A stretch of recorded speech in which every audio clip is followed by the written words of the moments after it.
And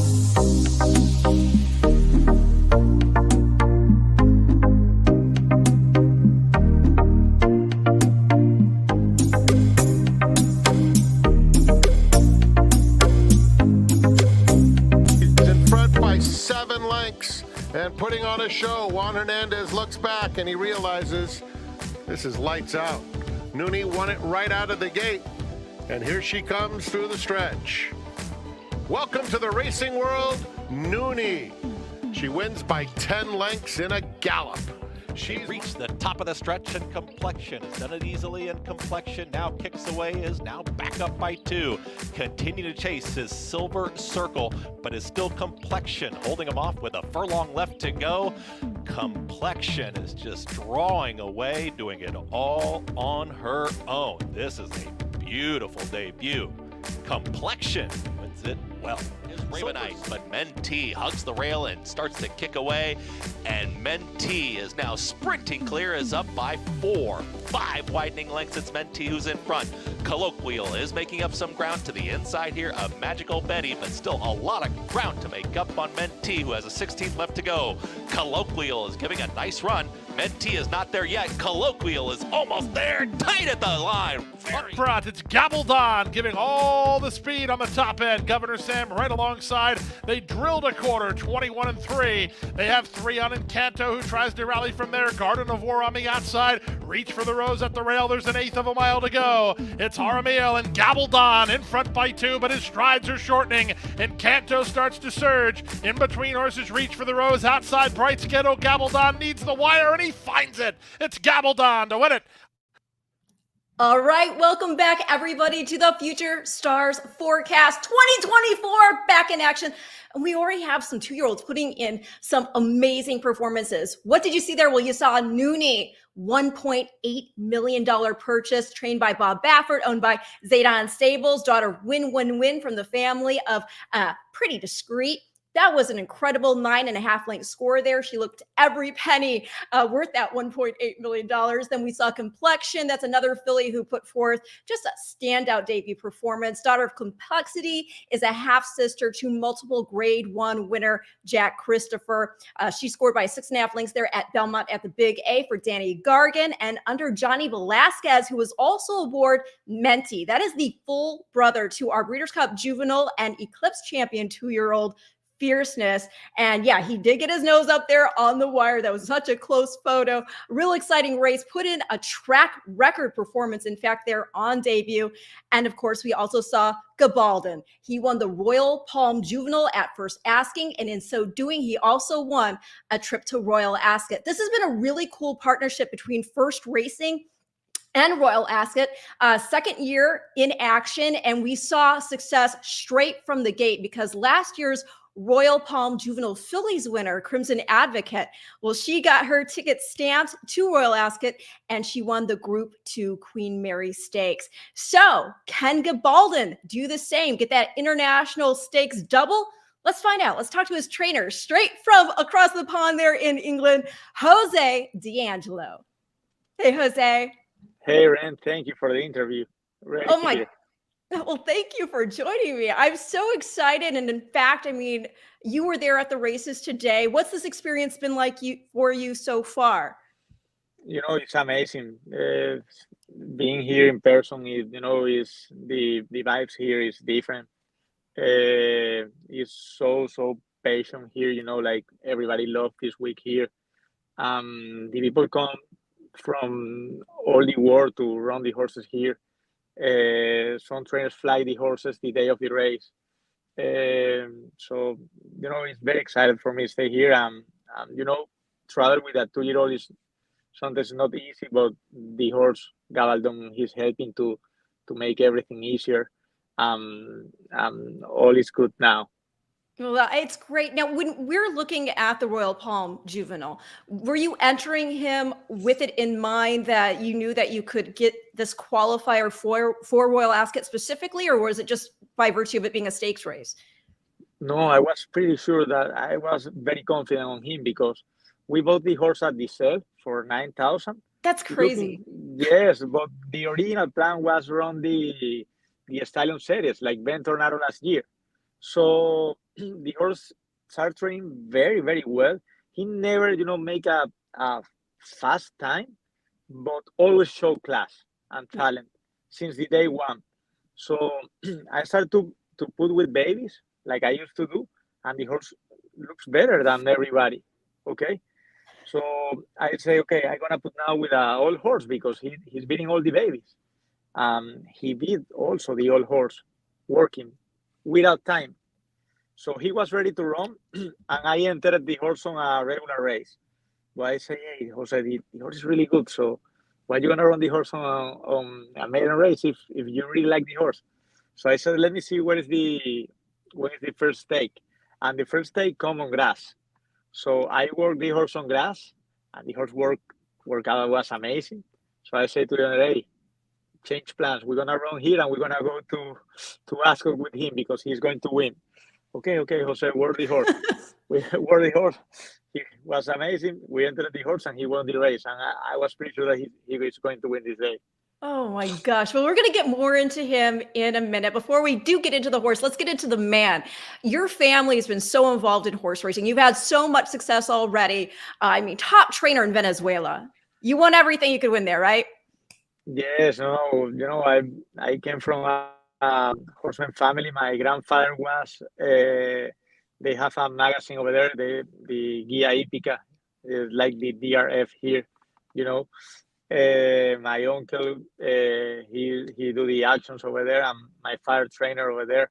So I learned everything from him. Now I have the luck that we were together here. We made a team. So I learned everything from there, and now we are here trying to do our best to stay on the big races. Well, you've won and been in some big races really early on. Having come over here to the United States, you were having success pretty much straight away. Jesus's team, that horse, I mean, he was creating such buzz. You ran third in the Preakness, second in the Breeders' Cup Dirt Mile. What was that trip like for you? To have a big horse already like that? Yes, like I always probably everything to him, to Jesus team, like I get him running claimers. I remember perfect was on COVID times. So this the law was on Palmeros and Jesus team too. When I see the workouts of the horses, the most I really like is the gallop outs. Okay. So sounds crazy, but the gallop out of Jesus team was similar like this the law. So I said to my father, hey, I'm gonna run Jesus team on the Derby. And he said, hey, no, you're crazy. Now, hey, I lost you. He said, you're dumb. So I saw where, was COVID, so everything was different. Yeah. I said, I'm going to run the horse on the Haskell, and if I don't make enough points, I run the Pegasus Invitational. So I did that, and the horse qualified to the Derby, but I was hoping that he win at least one of these races, and I decided not run the Derby. Get work with him to run the Preakness, and I think that I took the right decision because I am pretty sure that if I run the Derby this time, I lose the horse and nothing that he did happen later, like the Breeders' Cup, Dubai World Cup, Pegasus World Cup. So I owe everything to him because he put me on the map, and also I learned with him here. All is different, like in USA, like for example, like the first race outside Miami, I left the Jockey Seals because I wasn't used to travel, get the license. The medication is different everywhere. So it's good learn with what horse, like no learn with 10 horses, 12 horses can be a trouble, Well, you were vanning him around yourself. Yes. So was crazy, but I learned everything with him. And I am very grateful to the trainers, the people here open his doors and they help me. So just I have to say thanks to God for that. Yeah, it is really striking. It just shows if you put the hard work in, those horses will reward you. And one of the things I always say because I'm the track analyst at Tampa Bay Downs, yay. Yes. I can always tell a Jose D'Angelo horse. Obviously they always look super fit. I know a lot of times you use the bands on the Gaskins. Can you talk a little bit to that? Like what you say? The Sorry, break bands, down a the little rubber bit. bands. Nah, you know, like that's it. Some tracks in USA don't let you do that, Mhm. okay? But in Tampa, you can do that. In Venezuela, if you know, like the horseman culture in Venezuela came from Argentina, a little bit from Europe. So there you learn like to some horses that they are little weak behind. Mhm. You need help there them behind. The way the theory is like when you put the rubber bands there, you make like more flow, you know, Yes. more circulation. The horse get, you know, like a little more stronger there. So that's why the rubber bands in some horses that I think like it's good to do that. Yeah, and then also, I mean, I've read also on the utilization of them can help basically get them to move in a more even stride. Yes, you know, because they are powerful behind, so that's why they can get more grounds. Yes. Yeah. And you had so much success there. I think, I mean, you weren't even based at Tampa, but you still managed to land third on our leaderboard there, striking at 23%. You're having a tremendous meet there at Gulfstream. What do you attribute to just coming here and knowing where to place your horses? What do you see in your horses? You're like, okay, I'm going to run this string, this one here, that one, I'll, ship up there to Tampa. What do you need to see from a horse? You know, like I think like mm, first you have to have the horse ready and happy. If they aren't happy and ready, they're not gonna win, no matter what. If you put the horse for 1,000 claimer, so you have to have the horse ready and try to help them and put on the right place. So and something like I learned here, like sometimes you have the horse ready, but he need a change. You know, Mhm. as soon as you move from the track and the class relief, they help and they make the change. I have some horses, for example, that they don't have any chance in Gulfstream. I sent to Tampa. They they won in a row, and they back to Gulfstream and they win in Gulfstream. So you know, like move the horses is good. Also, you know, like the weather helps because when you're in Tampa, it's chilly, and Mhm. that you know, like refresh the horses too. Yeah, I had a horse actually who he couldn't handle the heat down there at Gulfstream. He would just sweat too much, so we had to bring him up, and he finally got a win there at Tampa Bay Downs. It is interesting. Some horses thrive with different conditions. Oh, we lost Jose. He's going to come back though. There he is.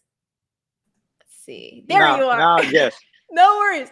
But I was just saying, sometimes it really does depend. Some horses can handle climate better than others.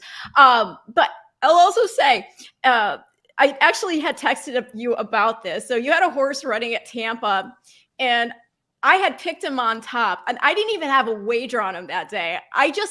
I get as enthusiastic rooting for a horse, whether I have money riding on them or not. It's for me, I like to be right. And so Yeah. it came down to a photo finish. And and again, I told you all about this. I was sitting in my chair watching it. I was rooting him on. And when I root, if y'all have seen my videos in the past, I root Yes. hard. So I spun, I literally spun out of the chair, slipped, like went up somehow, and then came down smack on my side. And Oh, I had the biggest bruise on my hip, legit, for about 2 weeks. oh, probably the horse here, and that's why I won. It was That's crazy. it was me rooting from my home in Kentucky. Yeah, in any case, that's what horses can do for you. I mean, just the excitement of watching them run. It's so thrilling. It's being able to go for a ride without even actually being on the horse's back, because just by watching them in action, you feel like you're aboard. Yes. As a trainer, are you able to, is it so much a matter of making sure every I is dotted and every T is crossed that it's just now a matter of, okay, I got to watch the race, see how it goes. Yay, we won. Or do you get to enjoy it? Like I think like you have to have patience, to be a horse trainer. You have to have patience because Yeah. wake up, every morning, no free days, and So you have to enjoy that. Hey, to me, like day without races is horrible. So I am, always crazy to racing start on Wednesday, Thursday. When we have horse in. So for sure, it's anxiety too when you see your horse moving or having the trip that you want. To me, in my case, like I always like, like I don't know what's gonna happen, but I when I enter a horse on my mind, they are 9 to 5. Like they are ready to run. I'm on the right spot. So after half good start, just waiting to see, that happens. Sometimes you're wrong, sometimes you're right. But hey, when they're off, is just you need a little luck, and you did your job. Just wait for him. Yeah, well, let's talk about waiting because we have some horses still in the wings too. Nestor's actually asking about a couple of horses I was going to ask you about. Anyway, talking about our Sam F. Davis winner, No More Time, as well as Ben Tornato, who actually you took to the Saudi Cup and he ran third. Pretty awesome to run third in a race like that. Yes. No More Time. He's doing very well. He's resting in Ocala, waiting for him to come back. He got a surgery. He got some scrubs, and he's doing very well. And Ben Tornado, yes, we bring him there. I was pretty sure that he cannot handle good the distance, but we took the shot. He ran pretty well. He looks like the winner at the turning to home, but he loses against Forever Young, and Forever Young 2 races later shows that was one of the best 3-year-old of the world, losing by Sierra Leone and Mystic Dan by a nose. Yeah. So was a good race. Oh, very good race. Absolutely. Yes. What have you learned about doing an international ship like that? With horses you learn every day, and you learn from the successful trainer and like trainer that just won one race in his life. You have to learn something. It's horses, like it's biology. It's not math. It's not 2 + 2 is not 4 with horses. So I learned a lot, and especially shipping horses is hard because every horse is different, and if you do something with one horse, probably not work with other horse. You need that the horse helps you. In my case now with Gabaldon, he has 2-year-old, but probably I traveled with the Jesus team with Ron Classic, Carmen Chip, and Ben Tornado. He have the best mind of all of them. He's very mature, very focused. Wow. With his mind on business. So you need that the horse helps you too, because traveling is not easy for everyone. Right. I mean, when you took Jesus' team to Dubai, is that the furthest you'd gone, whether with a horse or even on your own? Yes, it was first time. Yes. Wow. What was that experience like? I traveled but it's not the same. Never is the same. Like from Venezuela to USA to run the Caribbean Classic, but it's not the same overseas. Right. So it was big big experience to me, and I learned a lot there. So now that we're looking at Gabaldon, and it is amazing that you got him for $9,000. Yeah. Absolutely incredible. And despite coming from your barn, I think he went off at 16-1 there on debut. Yes, 30-1, I think, when he won. Yes, or 16, I don't remember. Or yes, I really like this day. I don't know why. But like you said, he showed so much maturity in that early in the race. In fact, actually, I have the replay, so we can watch that together. Early in the race, he had another horse that was just right up with him, and he didn't let that horse deter him at all. Let me go ahead, share the screen, and here is the Royal Palm Juvenile qualifier. And runners away in the Royal Palm Juvenile. Off the step slow. I know. Up for the lead is Governor Sam down at the 7 horse, GABALDON, beautiful gray. to fly along, and Kento got I'll turn down the volume just a little bit. We love Peter Yellow, but just to get your commentary on the race. A little bit, yes. So when you're watching this play out here, do you already feel like Gabaldon's fine? He's going to put this horse away. I was pretty sure that he's going to close, because at the morning, he never showed this speed, just quality. Yeah, this was incredible. You're right. I mean, the fractions were hot. Yes, so I was pretty sure that he's going to close, that he's gonna get tired, but nervous because it was so fast fractions. Yeah, I mean, And GABALDON in front by 2, but his strides are shortening. and here, I mean, you see the half was in 43 and 4. This is his Yes. first race ever. Yes, for a 2-year-old, it's hard to do that. So hard. Yeah. Oh, $35. You mean $35. Yes, yes, you're right. I mean, just a type of debut that I'm sure, as you're saying, you thought he was going to come from off the pace. Here he is on the pace, dueling, puts another horse away, going again through fast fractions like that. When he got back to the barn, how was he? You know, he was easy. He's very focused. So he was not tired. He ate all the food. He don't bleed. That's very important because this race is without Lasix. Yeah. He's 2-year-old too and was fast fractions. And the next day, George Weaver called me to showing interest on the horse. So he told me like he really liked his horse, the horse that GABALDON beat. Yes. So what he said one of his fastest babies. So that's why I say, hey, my horse is really good.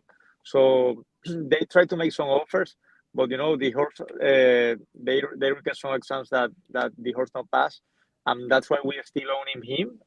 Now we are here in Ascot. I know. Well, how did you make the decision? Because this is again a qualifier for Royal Ascot. You had your choice of 2-year-old races in which to run. The Norfolk itself is a win, and you're in. You opted for the Windsor Castle tomorrow. Yes, you know, like I saw the runners, to me, like these grass horses, and the way that we keep here is so close to the race. So I think was the perfect spot for him. That's why I picked this race. You know, my owner wants to have the experience that come overseas, and being here in Ascot is amazing. It's like the top turf horses, trainer, breeders here. So it's a good experience. We're happy to be here and ready for tomorrow. Well, when I'm looking at, I mean, it's such a different animal too. So you're going from having a 1-turn 5 furlong race to being on a 5 furlong straightaway in just this giant field. I mean, there's really no way to prepare a horse for that mentally until they actually do it. So it's a good thing, as you've been discussing, that he does have mental maturity. What have you seen from him since he's been over there? I have some video of him that I can share. This is when he got off the trailer when he originally arrived. How did he handle the ship-in?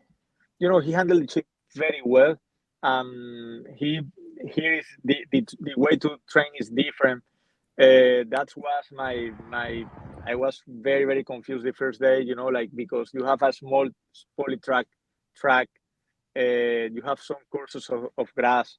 You know, the best advice that my father gave to me as when I get my trainer license, hey, you know, believe in your feelings and do what you feel. So I try to train him different every day, to keep him happy and ready for the race.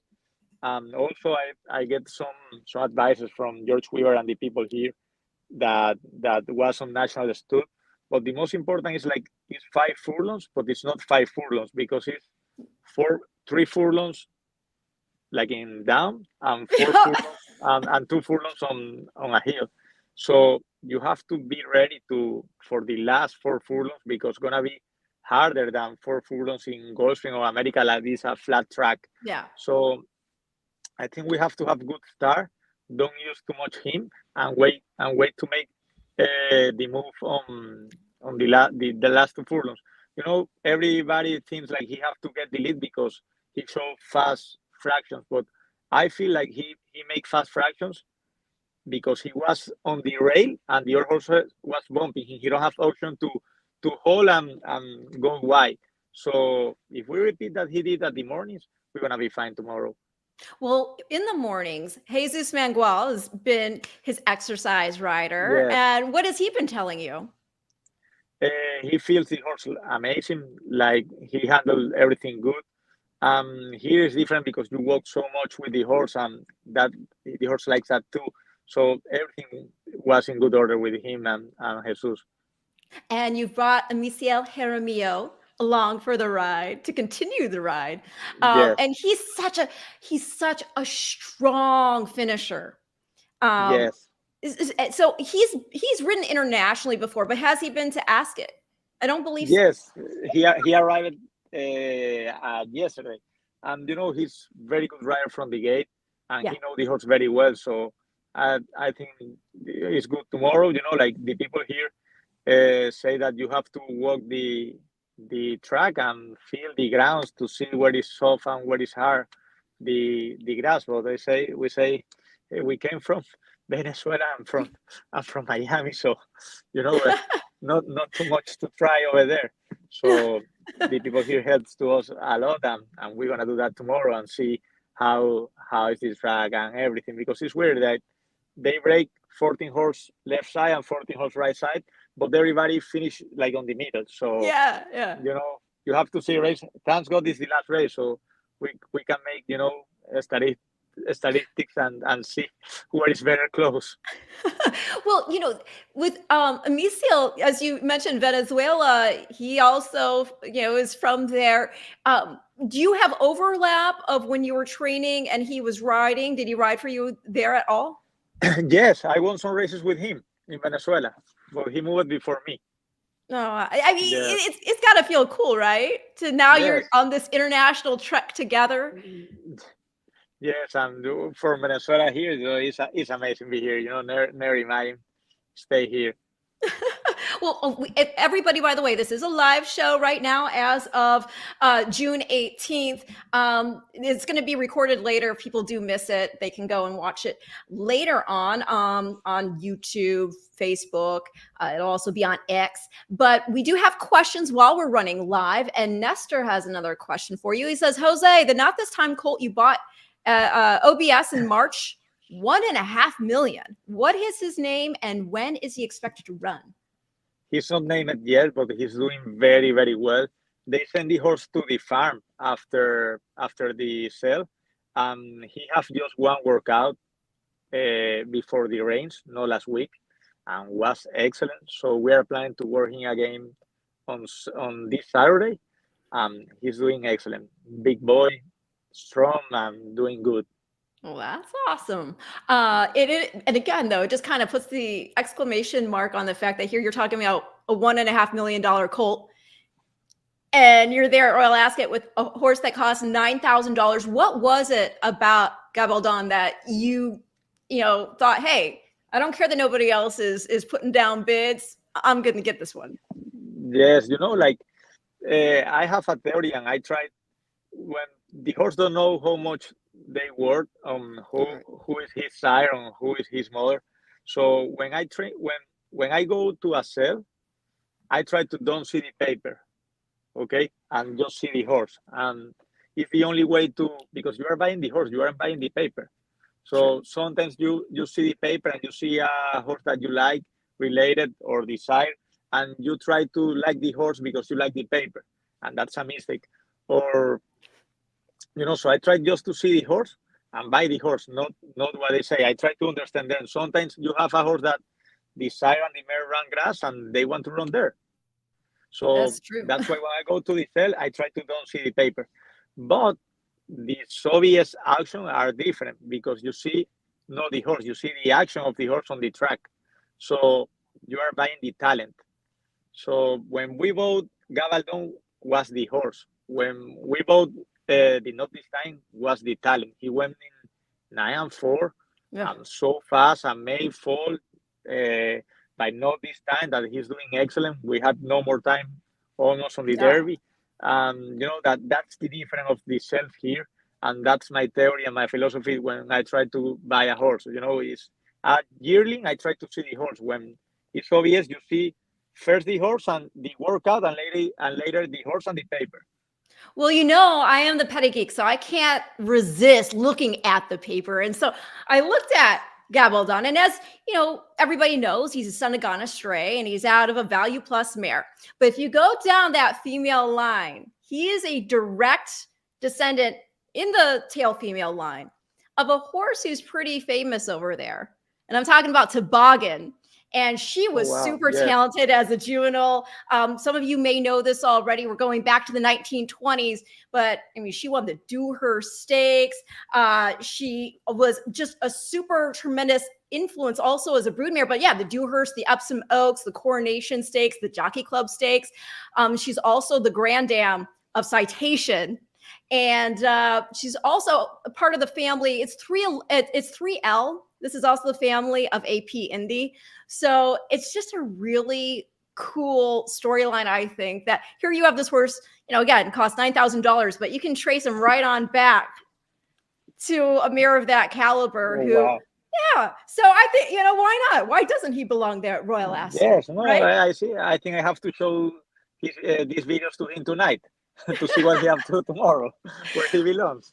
Well, hey, there are some people who always will scoff at pedigree, when you take it back generations, but there is something to be said for the mitochondrial DNA that traces on back to these mares.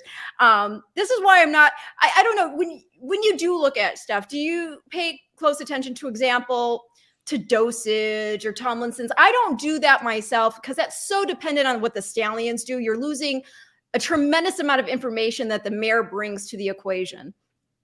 Yes, I like that a lot, but I try to see the horses first, and later when we make the song up, I try to see the bloodlines and these kind of numbers. When I get the horse on the barn, because sometimes you pick the horse, but the rest of the time the owner send the horses to you. I try to read the pedigree to see where they belong, because here in Venezuela was easy, just dirt. But here you have grass, capita or synthetic, and dirt. So it's very important to understand the horse, understand the bloodlines to see where they belong and do as best as you can. I have to ask you a question. Do you have any Vacomas? Because that is a horse I have to give a big shout out to. Freshman sire, unbelievable. I think from 10 starters, he's had 8 hit the board, 6 of them winners. That's crazy. Yes, I tried to buy a Vacoma on the last sale last week, and my owner said, no, it's so expensive. The next day was like 5 to 6, something like that. Oh, you was right. I told you. I told you. Now we have to find a Vacoma. Oh my gosh. In the montage that I played at the top of the show, when those horses, when it was Menti and Colloquial coming down to the wire, Colloquial, son of Vacoma. So, it's just crazy to see a horse have such success straight out the gate like that, have those, sons and daughters just knocking it out of the park.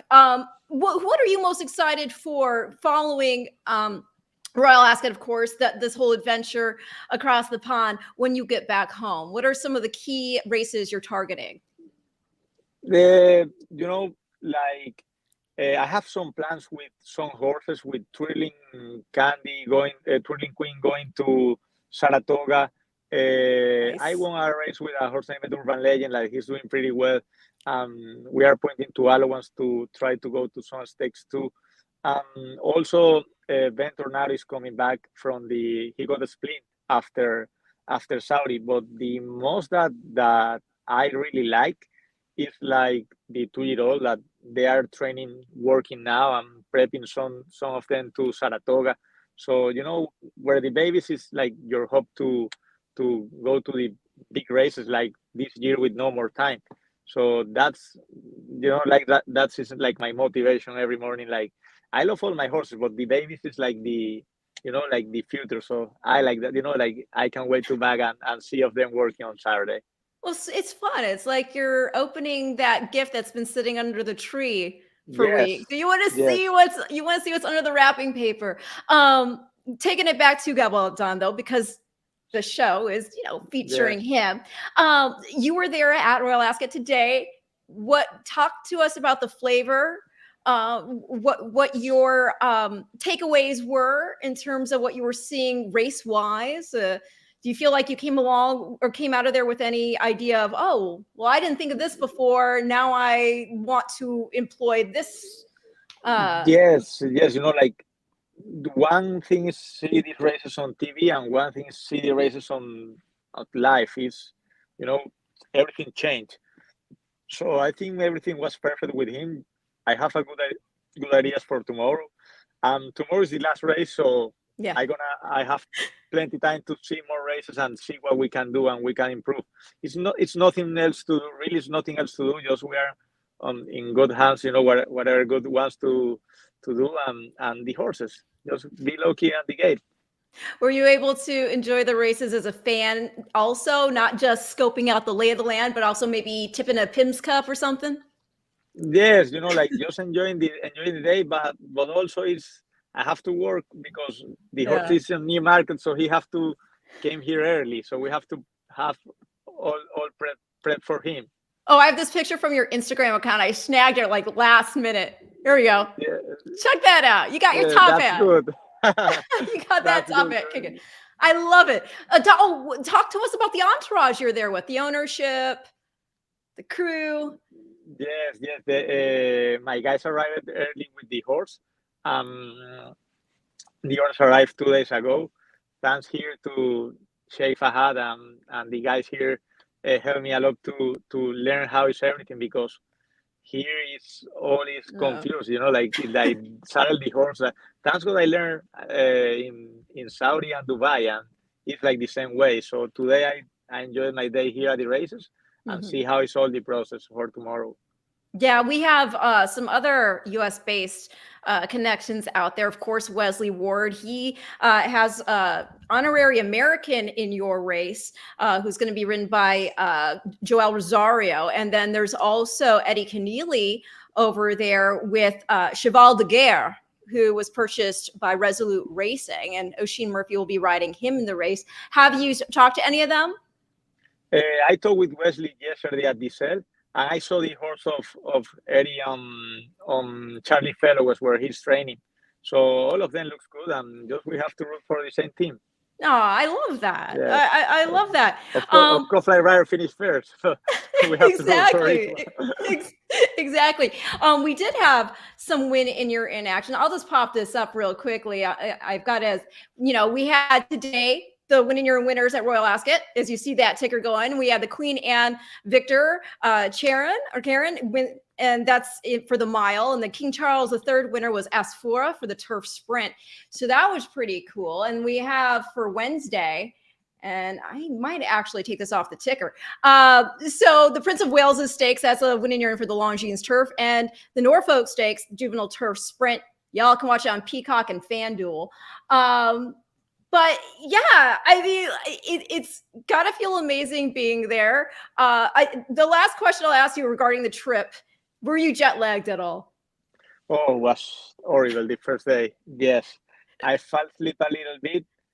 The racing office from Gulfstream called to me, so wake up me about some calls because was like reprogramming all the races that they canceled for the about the bad weather over there.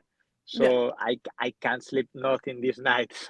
So it was horrible. Yeah, but now good. How do you? Good. It always boggles my mind that the trainer hours. What is a regular day for you? What time do you go to bed? What time do you get up? Because right now over there it's like 8:39. Yes, no, I'm gonna sleep now. But like training hours, I work like every day, all day because you finish with the horses. And sometimes you have to talk with the owners and see the books. It's very important here, see all the books because you have so many tracks, so many auctions, and you have to pick the right one for each horse. So I try to spend the Mondays at the barn checking my horses. That's my routine. I like to stay at the barn. I spend no so much time on my house because see the horses at the barn, walk the barn and see them at the stall, you can understand them. So I really I enjoy that. Yes. It's part of the work. You see the horses on the track probably is outside the stall 1 hour, probably 5 minutes on the track. So the rest of the day is on the stall. So you have to see him there and try to understand what they want to say to you. Well, yeah. I mean, and that's the thing. And I feel like your whole family has been so great. they're all supportive of you. You're all supportive of one of each Yes, other. You're there for each other. I think in just growing up listening to each other as family, it's really the horsemanship is carried on, and there's a little bit of horse whispererness that I feel yes, the D'Angelo family is basically skilled at, right? yes, yes. No, it's like we are everybody at the bar and doing your job. My father, me, my family supporting me. But there is the most important. I have the best example is a horse named Caramel Chip. When he work, he don't show nothing. Like slow horse, lazy. But when you put his foot, if he try to jump on you and try to bite you, hey, he's ready to run. If you run him too much, he don't do that. He don't run well. So you have to understand your horse, Yes. and that's why it's not just fast times. I went to John Gosden farm here. Every Oh, trainer have his farm here, and they was working some horses, and I was looking for a stopwatch to see the fractions and the times. These guys here don't use that. Just see the horse. So it's like a reflection for us to improve and try to understand the horse. It's not about times. It's about the way that he do it. oh, that is so true. Yeah. How is the trading different in Venezuela? I'm curious because obviously they out there, in England and Ireland, Europe, they do a lot of hacking. They get the horse's heart rate up by going up and down these hills. So it's without having to just go in the circle around the track and trying to, like, as you're talking about, clock them in that way. How is it in Venezuela? Venezuela is very similar, like USA. It's almost the same, just small difference, like with the grooms and the riders, just small difference. But here it's completely different. Like Yeah. you have hills, downs, so many things. So it's so different. But the way that the horse run is so different too. Like we have a lot of sprint in USA, and here is like more distance. So today I saw a race like was so long, more than 10 furlongs, and they start slow and close slow, but it's his pace, Yeah. and it's good. So you have to learn. It's different culture, different horses, and everything different. The way that they Well, train too. oh yeah. Well, I also, going back to Gabaldon himself, can you give us a few insights into what his personality is like, apart from being smart, wise beyond his 2-year-old years? What is he like? He's weird because he's so smart. When on the track, he's not stupid. Not trying to do something to escape or go wild. Nothing bad. Focus and serious. So, like some babies, they want to jump. They want, he's so serious. But just he acts like a baby.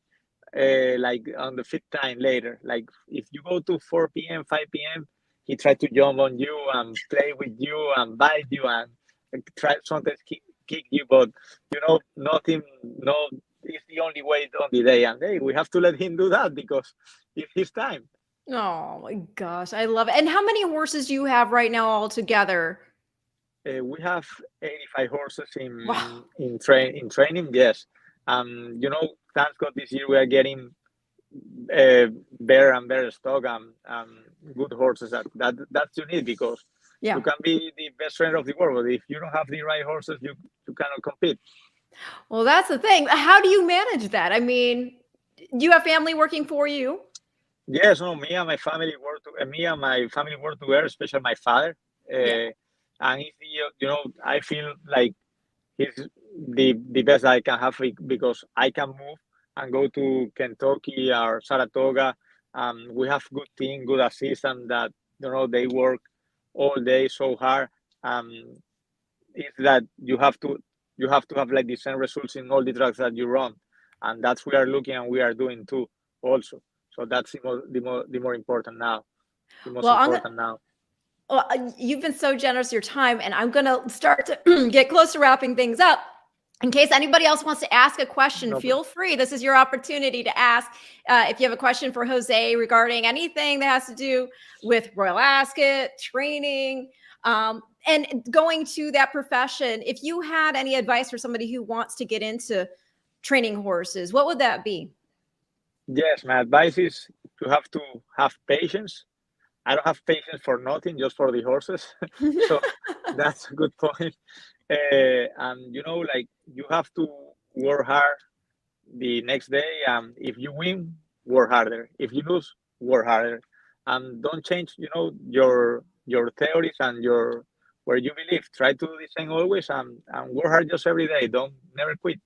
It's the only way. You never know when the good horse gonna come and show up, and you're gonna be on the good races. Yeah, it is remarkable. It seems like, you know, the dedication you put forth, the belief in your horses and your team Yeah. is already. Look at where you are right now. I mean, you're sitting in a Yeah. car, but like you're sitting in a car Yeah. over there in preparation for Royal Ascot. It's so remarkable. And I should ask you, I mean, you did talk about your father and your grandfather being involved in racing. Did you know straight away this is what you wanted to do? You know, like I always liked the horses. So I went to university in Venezuela, but you know, like I was just like for do something. I was pretty sure that I have to back to the horse racing because it's the only that I like. So as soon as I was ready to graduate of university, I have a conversation with my father, and I say I want to go to the track, and he support me because to get the license in Venezuela is tough. You have to go to the school like 3 years or 2 years, all depends on the year. I went to the school, I get my license. I started to do by myself like in 2012. You know, but the university was good. I learned a lot there. Was good university, and they teach you like how manage business or you know, I'm here at the end of the day it's a business. You have to deal with the grooms, the assistant, the riders, and have to do the best as you can to make that works because it's a, you know, like everybody is important to make that happen. You know, you are the less important person on the